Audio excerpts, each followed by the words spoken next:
वंदे मातरम साथियों, आज हम पढ़ेंगे कृषि की प्रणालियां यानी कि खेती के प्रकार और प्रणालियां। ये हैं 11वीं एग्रीकल्चर का चैप्टर नंबर 2, जिसका पहला पार्ट हम पढ़ चुके हैं। ये है हमारा सेकंड पार्ट। ठीक है, तो आइए हम जानते हैं इसमें क्या क्या हमको पढ़ने को है। 11वीं वाले, आई होप आप लोगों की क्लासेस बहुत अच्छी चल रही होगी, आप आराम से पढ़ रहे होंगे। आपके सामने जो रिजल्ट देख रहा है, इन सभी छात्रों को बहुत बहुत बधाई। जो पीएटी का रिजल्ट आया था उसमें हमारे यहाँ से लगभग 12th क्लास के साथ की बात कर रहे हैं, तो इन छात्रों का लगभग पीएटी में सिलेक्शन हुआ है।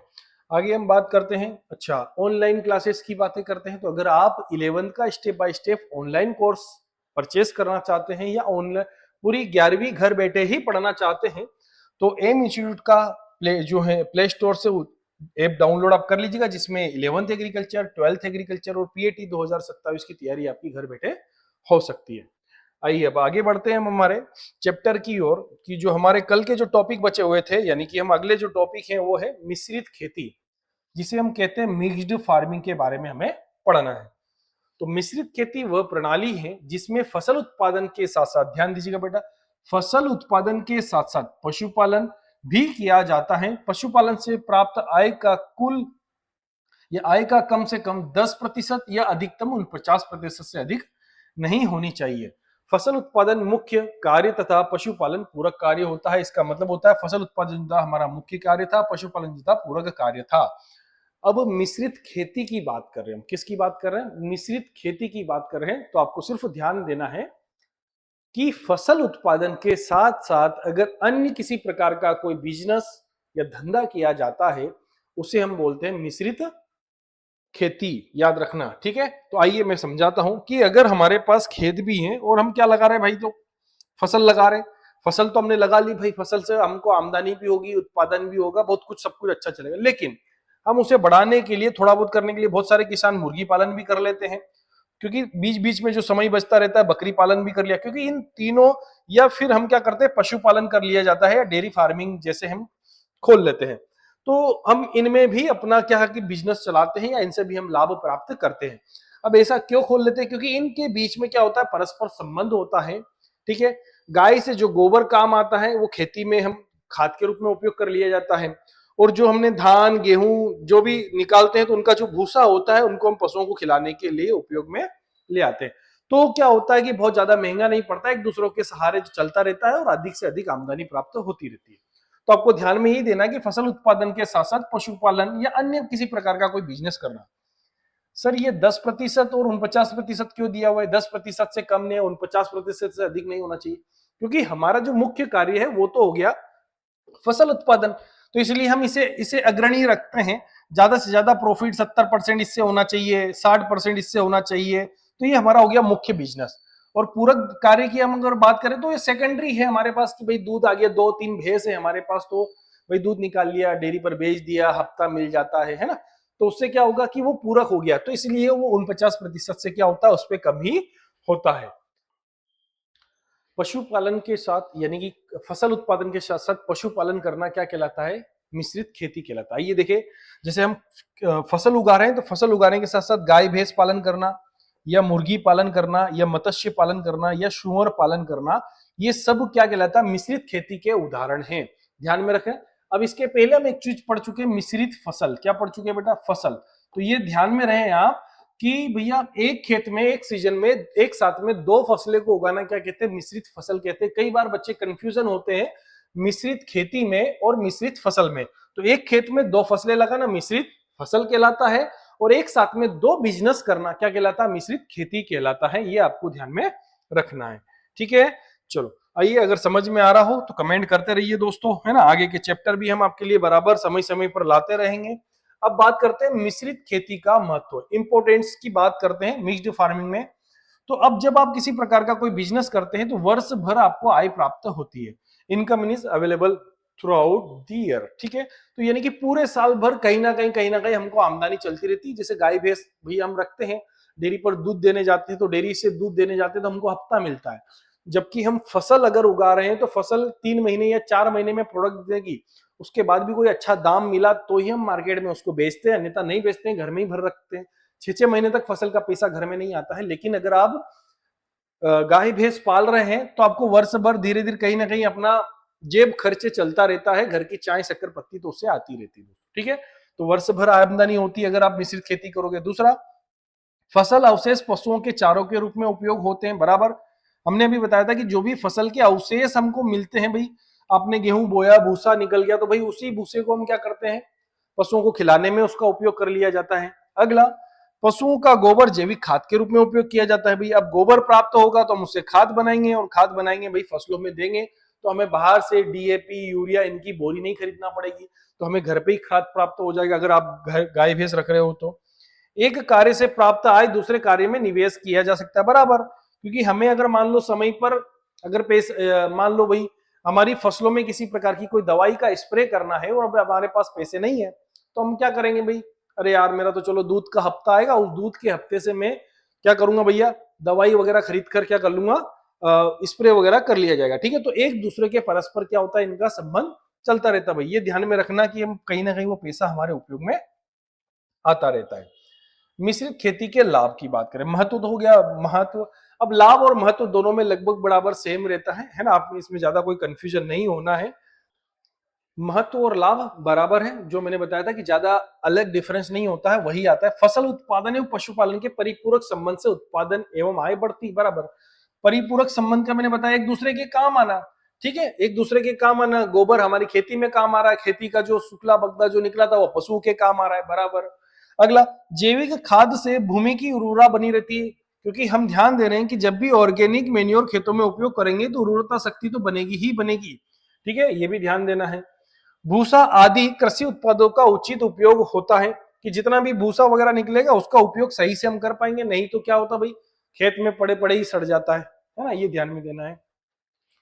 श्रमिकों को वर्ष भर कार्य मिलता रहता है, क्योंकि हमारे पास दो तीन तरह के बिजनेस होंगे, तो हमारे एक तरफ से मजदूर फ्री होते हैं तो दूसरी तरफ मजदूर को काम मिल जाता है ना। जो डेली जो मजदूरी पर आते हैं तो उनसे तो कोई फर्क नहीं पड़ता, जो पर परमानेंट मजदूर अगर हम खेतों पे रखते हैं तो वो फ्री हो जाते हैं, तो उनको फ्री नहीं मतलब उनको पूरे साल भर काम मिलता रहता है।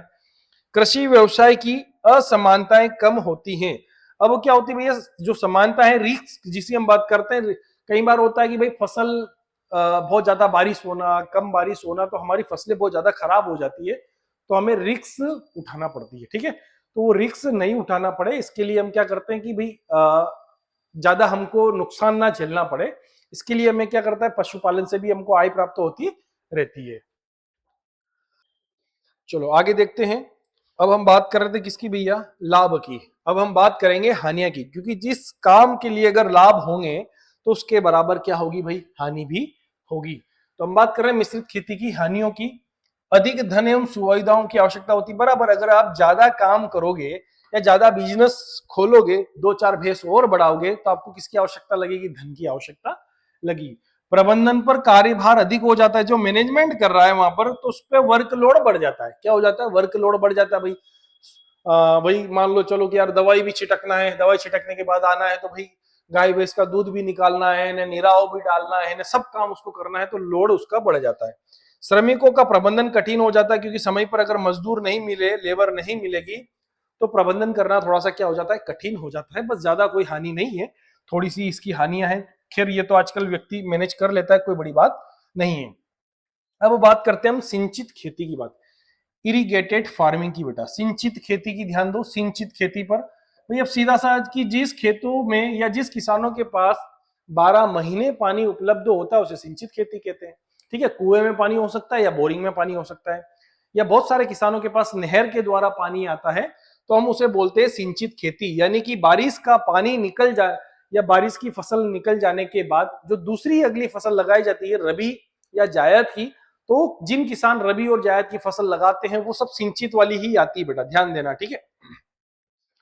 तो सिंचित खेती वह प्रणाली जिसमें फसलों को कृत्रिम संसाधनों या साधनों द्वारा पानी उपलब्ध कराया जाता है। कृत्रिम साधनों के द्वारा मतलब कुएं के द्वारा करवाया जाता है, या नलकूप के द्वारा करवाया जाता है, नहर के द्वारा हम करवाते हैं, और फिर खेतों में पानी छोड़ा जाता है। तो ये जो आपको दिख रहा है फोटो में, तो ये कौन सी मेथड है, जल्दी कमेंट करके बताओ कि भाई ये कौन सी मेथड से हम खेतों में या फसलों में पानी दे रहे हैं, जल्दी से कमेंट करके बताओ। तो जहां खेतों में कृत्रिम रूप से पानी दिया जाता है उसे सिंचित खेती कहा जाता है, इरिगेटेड फार्मिंग कहा जाता है। अब महत्वपूर्ण तथ्य की हम बात करें तो भारत में कुल कृषि क्षेत्रफल का 30% क्षेत्रफल सिंचित है, थोड़ा सा बढ़ गया है, ठीक है ना, ध्यान रखना।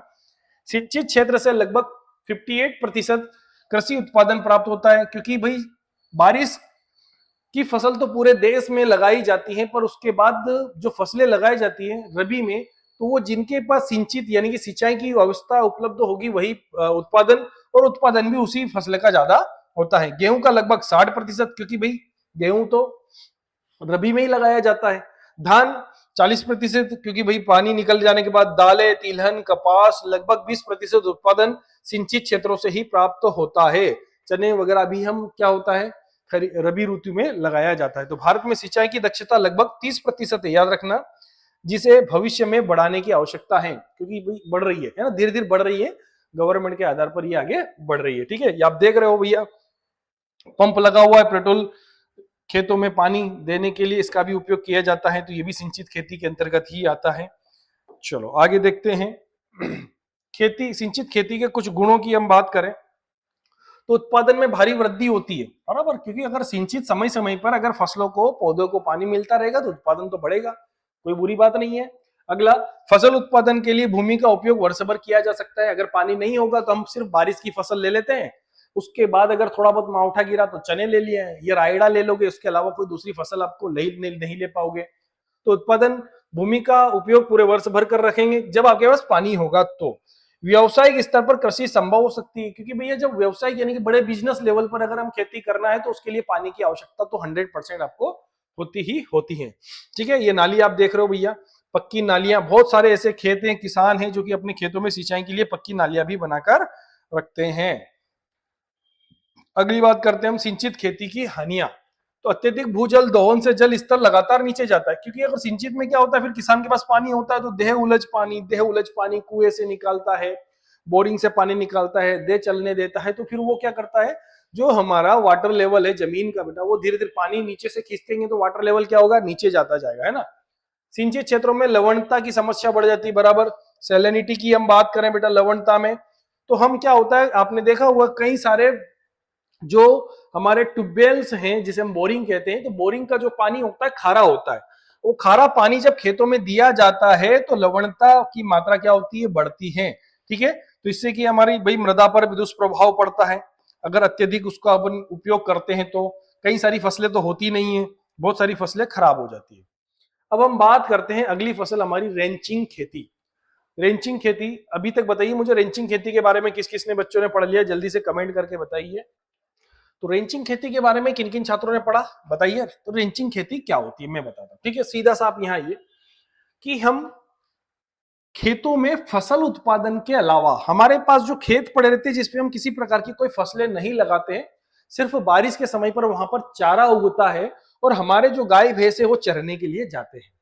तो जो चारा उगता है, जो खाली जगह है, पड़त है, बल्डियों के पास जो जमीन है, उसे हम बोलते हैं रेंचिंग खेती, यानी कि बार बार वहां पर सिर्फ चारा उगता है, इसके अलावा कुछ नहीं उगता है। तो रेंचिंग खेती वह प्रणाली है जिसमें प्राकृतिक रूप से उगी हुई वनस्पतियों का उपयोग पशुओं के चरने के लिए, किसके लिए कर रहे हैं भैया, पशुओं को चरने के लिए उपयोग किया जाता है। इस प्रकार की भूमि में न जुताई की जाती है और न ही फसल बोई जाती है। अधिकांश रेंच सामुदायिक अथवा सरकारी भूमि पर होते हैं, क्योंकि सरकारी भूमि पर सरकार जोतने तो आती नहीं, खाली पड़ी रहती है, तो हम वहां गाय भैंस ले जाते हैं और चराते हैं। ऐसे देश के बड़े बड़े किसानों के पास भी, भाई हमारे पास भी बहुत सारे छोटे बड़े किसान होंगे, जैसे कि भाई किसी खेत में अगर जाते हैं तो वहां पर पानी नहीं होता है, या बल्डी वाली जो जमीन होती है उनके नीचे आसपास क्या होता है भाई खेत होते हैं, तो वहां भी पानी उपलब्ध नहीं होता है, तो हम कोई फसल वहां पर नहीं लेते, वो जगह खाली पड़ी रहती है। अब खाली पड़ी रहेगी तो ऐसा है नहीं कि भाई इंद्रदेव आकर वहां वर्षा नहीं करेंगे, बराबर करेंगे, वहां भी बरसात करेंगे। तो जब बरसात वहां पर होगी तो वहां भी क्या उगेगी बेटा, घास फूस उगेगा, क्या उगेगा, तो जो घास फूस उगता है उसमें हम गाय भैंस चराने के लिए ले जाते हैं। फिर कुछ नहीं होता, अगली बार गाय भैंस चढ़ते हैं, बढ़िया मस्त होते हैं, फिर अगले साल वापिस आए तो फिर इंद्रदेव वर्षा करेंगे तो ऑटोमेटिकली घास फूस उगेगी और फिर गाय भैंस चरेगा। तो ऐसा हम क्या करते हैं, बार बार उस पर करते रहते हैं। तो हम जो बार बार करते रहते हैं तो उसी को हम रेंचिंग खेती कहते हैं।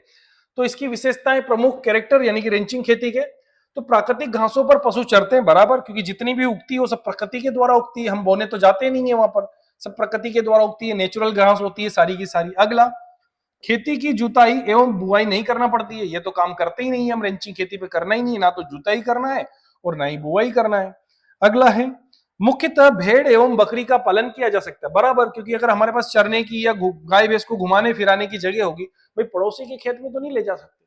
ले जा सकते हैं कि नहीं? पड़ोसी के खेत में आप चराने नहीं ले जा सकते भाई। और ले जा भी तो बिना इजाजत के प्रेम भाव में ले जा सकते हो तो ले जा सकते हो, अन्यथा नहीं ले जा सकते। समझ में आ गई? तो इसलिए अगर हमारे पास खाली जगह पड़ी है तो हम भेड़ बकरियों का पालन आसानी से कर ले, क्योंकि हमारे पास गाय भैंस को चराने के लिए जगह होती है। यह प्रणाली ऑस्ट्रेलिया एवं न्यूजीलैंड में अधिक प्रचलित है, बराबर, क्योंकि वहां पर ऑस्ट्रेलिया और न्यूजीलैंड में इसका बहुत ज्यादा उपयोग किया जाता है। खैर हमारे यहाँ भी किया जाता है, पर लेकिन धीरे धीरे किसान है, क्योंकि हमारे पास भारत में छोटे जोत के किसान ज्यादा, मतलब छोटा रकबा है, 5 बीघा 10 बीघा जमीन बहुत ज्यादा है। तो भाई 10 बीघा जमीन में अगर 2 बीघा जमीन चरने के लिए रख लेगा तो वो क्या खाएगा? तो इसलिए आजकल क्या करता है छोटा किसान, सारी जमीन फाड़ ली, मतलब पता है ना कि पड़त फाड़ना। तो अपन उनको क्या कर लेते हैं, जो खेती नहीं, जिसपे अभी खेती नहीं कर रहे थे, तो उसको हमने नई जोत वाली भूमि बना ली और उस पर खेती करना शुरू कर ली। तो अब हमारे पास जगह ऐसी नहीं बची, ध्यान रखिए, ठीक है ना। तो अपने पास बहुत कम, पहले बहुत ज्यादा थी, अब बहुत धीरे धीरे कम हो रही है। भारत में चारागाह भूमि कम होने के कारण इसका क्षेत्रफल घटता जा रहा है, बराबर घटता जा रहा है। मैंने बताया कि भाई हम सारी जमीनें जो हैं उस पे फसल बोने के लिए उसको क्या करते जा रहे हैं, फाड़ते जा रहे हैं। याद रखना, मतलब उस पे जुताई कर ली हमने, मतलब फसल बोना शुरू कर लिया, ठीक है। नए नए खेत बना लिए, क्या बना लिए? नए नए खेत बना लिए। तो इसलिए जो चराने योग्य भूमि थी उसका क्षेत्रफल घटता जा रहा है। तो ये आपको ध्यान देना है दोस्तों। अगला पॉइंट है रेंचिंग खेती के गुण। देख रहे हैं ना कि भाई ये बल्डी वाला खेत है, यहाँ नीचे पानी वानी नहीं है, तो हमने क्या कर लिया भाई कि चलो गाय भैंस ही चरेंगे यार अपनी जगह, और अपने बाउंड्री वाल वगैरह यहाँ पर कर ली। तो पशुओं के मल मूत्र से भूमि की उर्वरता बनी रहती है, बराबर, क्योंकि वो वहीं खाता है, वहीं गोबर करता है, वहीं पेशाब करता है, तो उसकी उर्वरा शक्ति बनी रहती है। खेती में लागत बहुत कम होती है तथा पशुपालन से अच्छा लाभ मिलता है। लागत तो है ही नहीं, क्या लागत है? बहुत कम की बात कर रहे हैं भाई, लागत है ही नहीं। हमने सिर्फ वो बाउंड्री वाल कर दी, वो तो आपकी मर्जी पड़े तो करो, नहीं तो वो भी मत करो, क्योंकि भाई पड़ोसी के अगर गाय डोर घुसना बंद करना है तो आपको बाउंड्री वाल करना पड़ेगी, नहीं तो कोई मतलब ही नहीं उस बाउंड्री वाल का, ठीक है। तो यहाँ पर कोई भी खर्च नहीं होता है। अगर ज्यादा से ज्यादा गाय भैंस रख रहे हैं तो भाई ये हमारे लिए जमीन बहुत काम की होती है। रेंचिंग खेती की हानियां, उत्पादित फसल की गुणवत्ता निश्चित नहीं होती है, क्योंकि भाई ये बारिश के ऊपर डिपेंड करता है कि जो गुणवत्ता होती है, जो क्वालिटी होती है, जो चारा हम वहां से ले रहे हैं वो गुणवत्ता युक्त है या नहीं है, ये डिपेंड नहीं कर सकता, क्योंकि इस खाली जगह में हम ना तो खाद डालने जाते हैं, ना तो किसी प्रकार का कोई दवाई का स्प्रे करते हैं, कुछ भी नहीं करते हैं, उस पर ध्यान नहीं दिया जाता, तो हो सकता है कि वो गुणवत्तापूर्ण ना हो, ठीक है। क्योंकि ये देख रहे हो आप लोग अपने यहाँ पर देसी अंदाज में देख रहे हैं ना, देसी गाय, गौ माता दिख रही है, बछड़ा साथ में दिख रहा है। तो ये इस तरह के हमारे अभी जो देख रहे थे ना सब, ये न्यूजीलैंड के फार्म थे बेटा, ये भारत में देखने को नहीं मिलेंगे तुम लोगों को, ठीक है। ये न्यूजीलैंड वगैरह के फार्म थे, जहां कितना साफ सुथरा दिखाई दे रहा। भारत का तो ये है, देखो यहाँ गाजर घास भी उग रहा है ना, दूसरे पड़ोसी के भी गाय ढोर चल रहे हैं, इधर बल्डी वाली जमीन है, बीच में झाड़ उग गई है, बाउंड्री वाल नहीं है, चारा सूखा है तो दे जनार्दन सूखे चारे में ही गाय भैंस चल रहे हैं, है ना। तो इस प्रकार से ये जो है चलता रहता है, तो इसे हम बोलते हैं रेंचिंग खेती, ठीक है। तो इसी प्रकार के नए नए वीडियो के लिए चैनल को लाइक करें, सब्सक्राइब करें और अपने दोस्तों तक शेयर करें। आप एग्रीकल्चर में हैं, कोई बुरी बात नहीं है, एग्रीकल्चर पढ़ रहे हो, कोई बुरी बात नहीं है, सब्जेक्ट बहुत अच्छा है, लेकिन उस अच्छे सब्जेक्ट को उस स्तर से पढ़ना पड़ेगा, उस स्तर से सरकारी कॉलेज के लिए पढ़ना पड़ेगा, उस स्तर से सरकारी नौकरी के लिए पढ़ना पड़ेगा। अगर टाइम पास में अगर इस सब्जेक्ट को लोगे तो ये आपका भविष्य भी टाइम पास जैसा ही बनाएगा।